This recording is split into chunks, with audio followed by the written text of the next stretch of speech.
സുധാകരൻ കണ്ണൂരിൽ മത്സരിക്കും. UDF convener Adoor Prakash കോന്നിയിലും മത്സരിക്കും. സുധാകരൻ കടുത്ത നിലപാട് സ്വീകരിച്ചതോടെയാണ് പാർട്ടി വഴങ്ങിയത്. VD സതീശന്റെ എതിർപ്പ് അവഗണിച്ചുകൊണ്ട് ദേശീയ നേതൃത്വത്തിന്റെ തീരുമാനം വരുന്നു. എൽദോസ് കുന്നപ്പിള്ളിക്ക് ഇക്കുറി സീറ്റില്ല. നിയമത്ത് മത്സരിക്കാൻ വിസമ്മതിക്കുകയാണ് കോൺഗ്രസ് നേതാക്കൾ. രഞ്ജിത്ത് അമ്പാടിയാണ് വാർത്തയുടെ വിശദാംശങ്ങളുമായി ചേരുന്നത്. ഒപ്പം S നന്ദഗോപൻ ഉണ്ട്. S നന്ദഗോപനിലേക്ക് ആദ്യം പോകാം. നന്ദൻ, ഡൽഹിയിൽ നിന്ന് വരുന്ന ഒരു സൂചന അത് വളരെ വ്യക്തമാണ് എന്നുള്ളതാണ്. K സുധാകരനൊടുവിൽ വഴങ്ങുന്നു കോൺഗ്രസ് എന്നുള്ളതാണ്. അതായത് VD സതീശൻ കടുത്ത എതിർപ്പ് അറിയിച്ചു. പക്ഷേ നേതൃത്വം വഴങ്ങുന്നില്ല, അല്ലെങ്കിൽ സുധാകരന് വഴങ്ങുന്ന ഒരു സ്ഥിതി. എങ്ങനെയാണ് വിവരങ്ങൾ?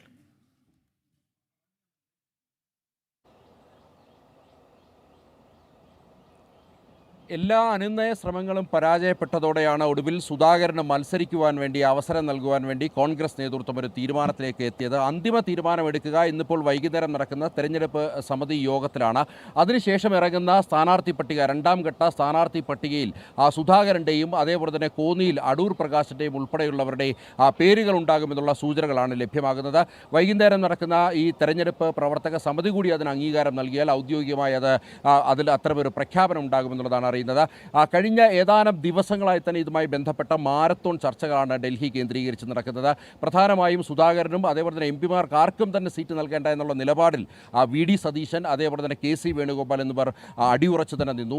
ഇതിൽ പ്രധാനമായും VD സതീശൻ സുധാകരനെ പൂർണ്ണമായും കോൺഗ്രസ് രാഷ്ട്രീയത്തിൽ നിന്ന് അല്ലെങ്കിൽ സംസ്ഥാന രാഷ്ട്രീയത്തിൽ നിന്ന് ഒഴിച്ചു നിർത്താൻ വേണ്ടി നടത്തിയ നീക്കങ്ങളായിരുന്നു എന്നുള്ളത് കൃത്യമായി സുധാകര വിഭാഗം തിരിച്ചറിഞ്ഞു. സുധാകരന് സീറ്റ് നൽകുകയല്ലാതെ മറ്റ് പോംവഴികൾ നേതൃത്വത്തിന് മുന്നിൽ അടഞ്ഞു എന്നുള്ളതാണ് യാഥാർത്ഥ്യം. പലകുറി പലതവണ രമേശ് ചെന്നിത്തല അടക്കമുള്ള നേതൃത്വം ചർച്ച നടത്തി. എന്നാൽ സുധാകരൻ വഴങ്ങുന്നില്ല. സംസ്ഥാനത്ത് നിയമസഭാ തെരഞ്ഞെടുപ്പിൽ മത്സരിക്കണമെന്ന നിലപാടിൽ അടിയുറച്ചു നിൽക്കുകയാണ് സുധാകരന് മത്സരിക്കാൻ അവസരം നൽകിയില്ലെങ്കിൽ വിമതനായി താൻ മത്സരിക്കുമെന്നുള്ള സൂചനകൾ പോലും സുധാകരൻ നൽകി കഴിഞ്ഞു. ഇതിൻ്റെ മുന്നോടിയായി തന്നെ സുധാകരനും അതേപോലെ തന്നെ അടൂർ പ്രകാശും കേരള ഹൗസിൽ നിന്നും തെരഞ്ഞെടുപ്പിന് മത്സരിക്കുവാൻ വേണ്ടി നോൺ ലയബിലിറ്റി സർട്ടിഫിക്കറ്റ് അടക്കം നേരത്തെ തന്നെ ആവശ്യപ്പെട്ട് അതിന് അപേക്ഷ നൽകുകയും ചെയ്തിരുന്നു. ഇതുമായി ബന്ധപ്പെട്ട് അതായത് സുധാകര വൃത്തങ്ങൾ നൽകുന്ന സൂചന, കോൺഗ്രസ് സീറ്റ് നിഷേധിച്ചാൽ സ്വാഭാവികമായും അവിടെ കണ്ണൂരിൽ സുധാകരൻ മത്സരരംഗത്തേക്ക് ഉണ്ടാകുമെന്നുള്ളത് തന്നെയാണ്. കോന്നിയിൽ അടൂർ പ്രകാശും വിമതനായി മത്സരിക്കുമെന്നുള്ളതാണ്. അങ്ങനെ കണ്ണൂരിൽ സുധാകരൻ മത്സരിച്ചാൽ അത് കണ്ണൂർ രാഷ്ട്രീയത്തിൽ തന്നെയല്ല സംസ്ഥാന രാഷ്ട്രീയത്തിൽ കോൺഗ്രസിൻ്റെ പൂർണ്ണമായ അസ്തമനമാണ് എന്നുള്ളതാണ് പ്രധാനമായും വിലയിരുത്തിയത്. രാഹുൽ ഇതുമായി ബന്ധപ്പെട്ട് സുധാകരനുമായി ചർച്ച നടത്താൻ ശ്രമിച്ചു. എന്നാൽ രാഹുലിനും വഴങ്ങുന്ന അല്ലെങ്കിൽ രാഹുലുമായി സംസാരിക്കേണ്ട എന്നുള്ള നിലപാടിൽ തന്നെയായിരുന്നു ഉറച്ചു നിൽക്കുന്നത് സുധാകരൻ. ഏതായാലും സുധാകരനെ അനുനയിപ്പിക്കുവാനുള്ള എല്ലാ നീക്കങ്ങളും കോൺഗ്രസ് നേതൃത്വത്തിൻ്റെ പരാജയപ്പെട്ടു. ഒടുവിൽ സുധാകരന് വഴങ്ങുകയല്ലാതെ മറ്റ് പോംവഴികളില്ല. പേരാവൂരിലടക്കം KPCC അധ്യക്ഷൻ സണ്ണി ജോസഫ് തോൽക്കുന്ന സാഹചര്യമുണ്ടാകും. സുധാകരൻ ഇടഞ്ഞു നിന്നാൽ കണ്ണൂരിൽ മാത്രമല്ല അത് മറ്റ് ജില്ലകളിലേക്കും വ്യാപിക്കും.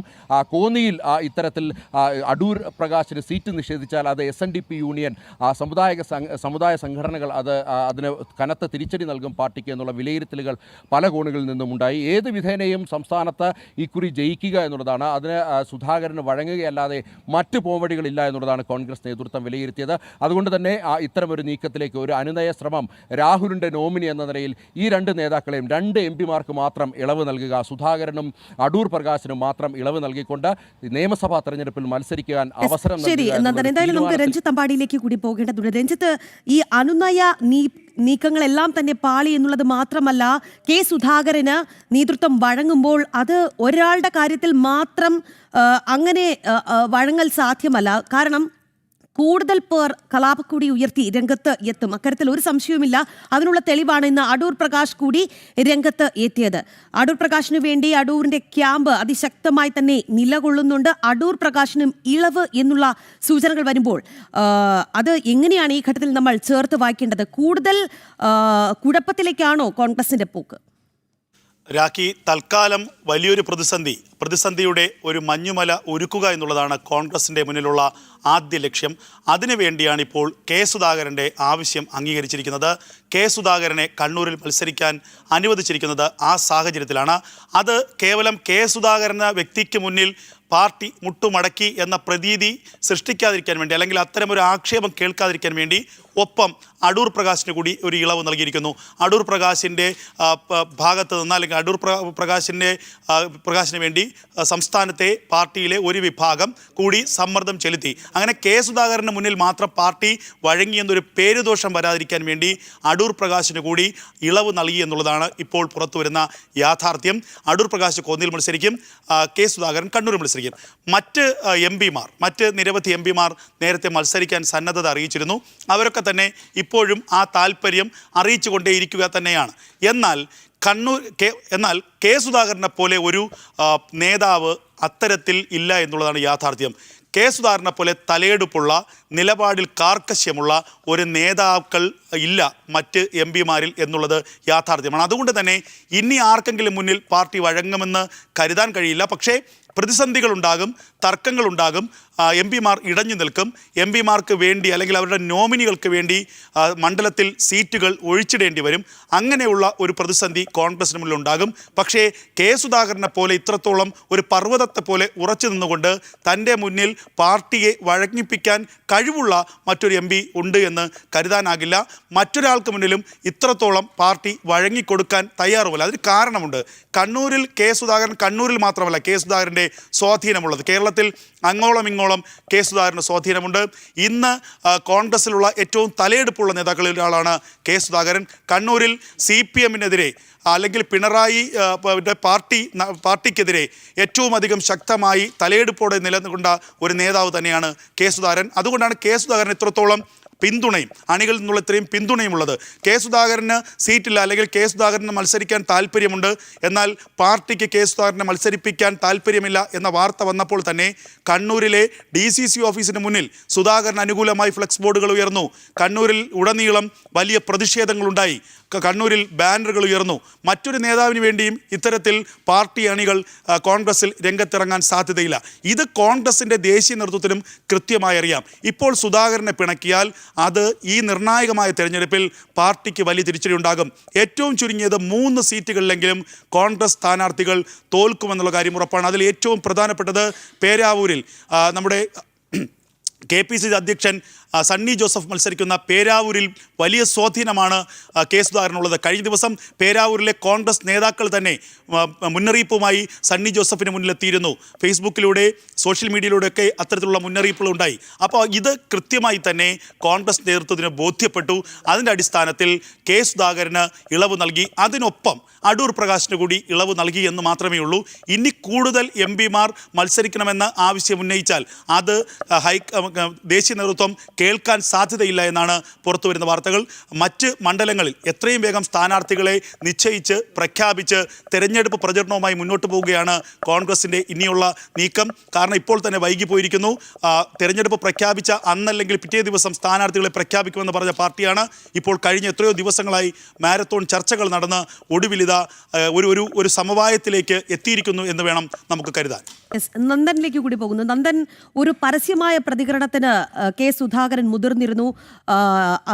പരസ്യമായി തന്നെ ഇന്ന് മാധ്യമങ്ങളോട് അദ്ദേഹം സംസാരിക്കുമെന്നുള്ള രീതിയിലൊക്കെ വാർത്തകൾ വന്നിരുന്നു. പക്ഷേ ഇപ്പോൾ അത്തരത്തിലൊരു വാർത്താസമ്മേളനം റദ്ദാക്കി എന്ന് പറയുന്നുണ്ട്. എങ്ങനെയാണ് ഒരു പരസ്യ പ്രതികരണം പ്രതീക്ഷിക്കാമോ?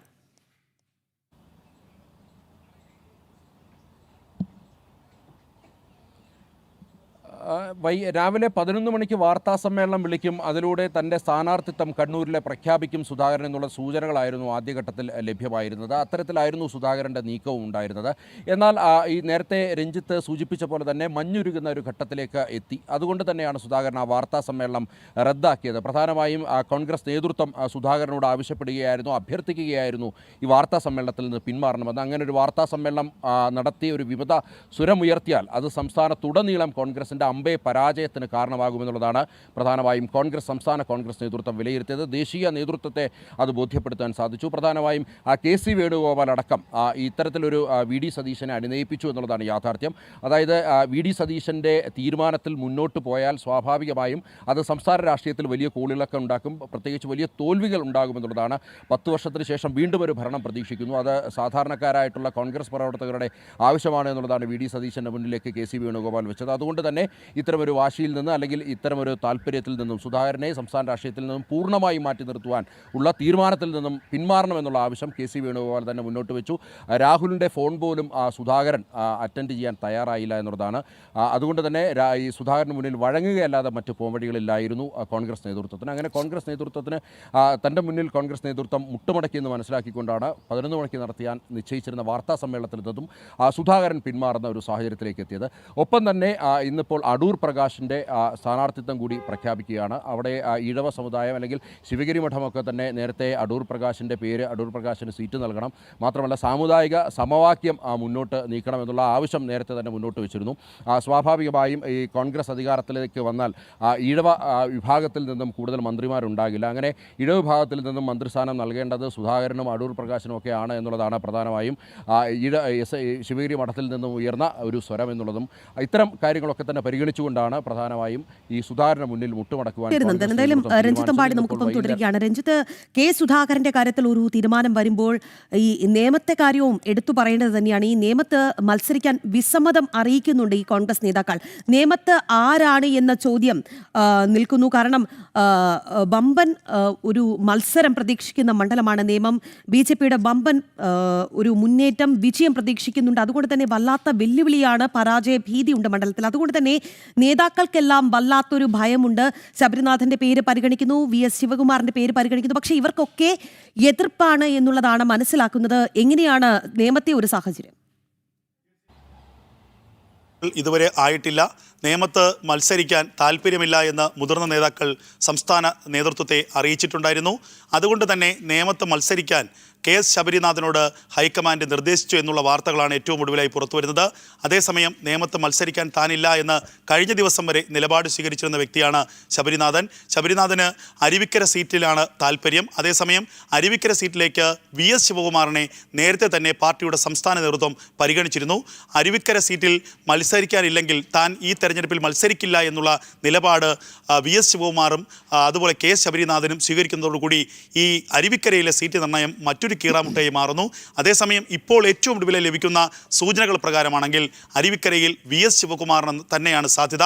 KS ശബരിനാഥന് മത്സരിക്കാൻ താല്പര്യമുണ്ടെങ്കിൽ വേണമെങ്കിൽ നേമത്ത് മത്സരിക്കാം. ഇല്ലെങ്കിൽ യൂത്ത് കോൺഗ്രസ് നേതാവ് JS അഖിലിൻ്റെ പേര് അവിടെ പറഞ്ഞു കേൾക്കുന്നുണ്ട്. ശബരിനാഥന് അങ്ങനെ നേമത്ത് മത്സരിക്കാൻ താല്പര്യമില്ലെങ്കിൽ ഈ തെരഞ്ഞെടുപ്പിൽ KS ശബരിനാഥന് മത്സരിക്കാൻ മറ്റ് സീറ്റുകൾ നൽകില്ല എന്നുള്ള കടുത്ത നീക്കത്തിലേക്ക് സംസ്ഥാന നേതൃത്വം പോവുകയാണ്. അതുപോലെ തന്നെ നെയ്യാറ്റിൻകരയിൽ N ശക്തൻ്റെ പേരിനാണ് മുൻഗണന. മറ്റു ചില പേരുകൾ കഴിഞ്ഞ ദിവസം പറഞ്ഞു കേട്ടുവെങ്കിലും N ശക്തൻ തന്നെ നെയ്യാറ്റിൻകരയിൽ സ്ഥാനാർത്ഥിയാകുമെന്ന് ലഭിക്കുന്ന പ്രധാനപ്പെട്ട വിവരം. കാട്ടാക്കടയിൽ MR ബൈജു, യുവ നേതാവായ MR ബൈജു കാട്ടാക്കടയിൽ മത്സരിക്കും. വാമനപുരത്ത് പാലോട് രവിയുടെയും സുധീർ ഷായുടെയും പേരുകൾ പറഞ്ഞു കേൾക്കുന്നു. നെടുമങ്ങാട് മീനാങ്കൽ കുമാറിനെയാണ് സ്ഥാനാർത്ഥിയായി പ്രഖ്യാപിച്ചതെങ്കിലും അവിടെ പ്രാദേശിക എതിർപ്പുകൾ ഉണ്ട് എന്നുള്ള വിവരം പുറത്തുവരികയാണ്. ചിറയിൻ കീഴിൽ രമ്യ ഹരിദാസിനെതിരെ പ്രാദേശിക കോൺഗ്രസ് നേതൃത്വം പ്രതിഷേധം ഉയർത്തുന്നുണ്ട്. എന്തായാലും വരും മണിക്കൂറുകളിൽ കോൺഗ്രസിൽ വമ്പൻ പോര് തന്നെയാണ് ഈ സ്ഥാനാർത്ഥി നിർണയ ചർച്ചകളെ ചൊല്ലി ഉണ്ടാകുന്നത്. രണ്ടാം ഘട്ട പട്ടിക നീണ്ടുപോവുകയാണ്. ഈ പറഞ്ഞതുപോലെ സ്ഥാനാർത്ഥി നിർണയം ഒരു കീറാമുട്ടിയായി മാറുന്നു എന്നുള്ളത് തന്നെയാണ്. രഞ്ജിത്ത് പാടിയാണ് വാർത്തയുടെ വിശദാംശങ്ങൾ നൽകിയത്. ഒപ്പം ഡൽഹിയിൽ നിന്ന് S നന്ദഗോപനും നമുക്കൊപ്പം ചേർന്നു.